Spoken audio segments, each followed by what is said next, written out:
Igsuon pagbantay gayud sa imong pagkinabuhi dinhi sa kalibutan. Tungod kay ang demonyo mangita gayud na og paagi aron pag-distract sa imong pagtuo ngadto sa Ginoo, aron pagguba sa imong relasyon ngadto sa Ginoo. Ang demonyo igsuon naswito gayud kana sa mga pulong sa Dios. Apan ang nakalahi lang kanato ug ang demonyo. Tungod kay ang demonyo nakabalo siya sa pulong sa Ginoo, apan dili siya makapadayag niini, dili siya makasangyaw niini. Unlike sa atuwa mga igsuon nga naswito ug nakabalo kita sa pulong sa Ginoo ug ato usab kining mapadayag, ato usab kining ma-share ngadto sa uban. Apan ang demonyo igsuon dili na makasangyaw sa pulong sa Ginoo. Ang isangyaw niya puro mga bakak. Ang isangyaw niya puro mga pagdaot sa relasyon nato ngadto sa Ginoo.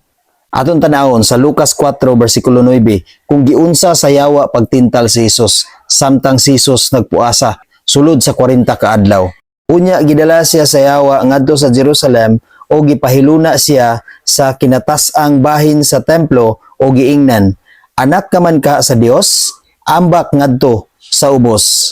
Sa Jes kay nag-ingon ang kasulatan, ang Dios nagsugo sa iyang mga anghel sa pagpanalipod kanimo. Nasayod ang demonyo igsoon, ingon siya nga ang Dios nag-ingon, nasayod ang demonyo sa pulong sa Ginoo. Maong igsoon pagbantay gayud sa demonyo. Ayaw gayud pailad sa mga hata sa demonyo sa imong kinabuhi, sa mga pag-distract sa demonyo sa imong kinabuhi. Sa 11 nag-ingon, kini nag-ingon usab, sapnayon kaniya sa ilang mga kamot aron dili maigo sa mga bato ang imong tiil. Mao ka na igsuon, bantay gyud ang imong relasyon ngadto sa Ginoo.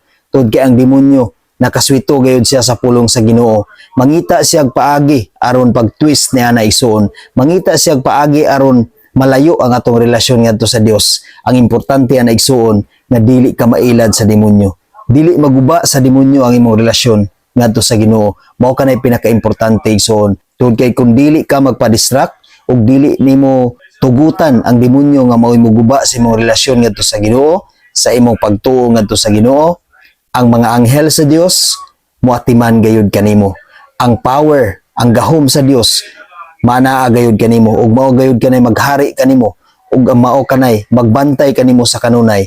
Magpadala og anghel ang Dios aron pag-atiman kanimo aron dili ka matintal sa demonyo, aron dili ka matintal sa yawa.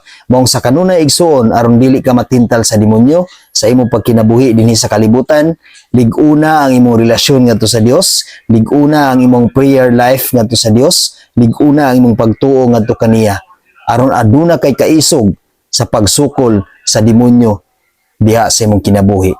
Amen. God bless sa tanan.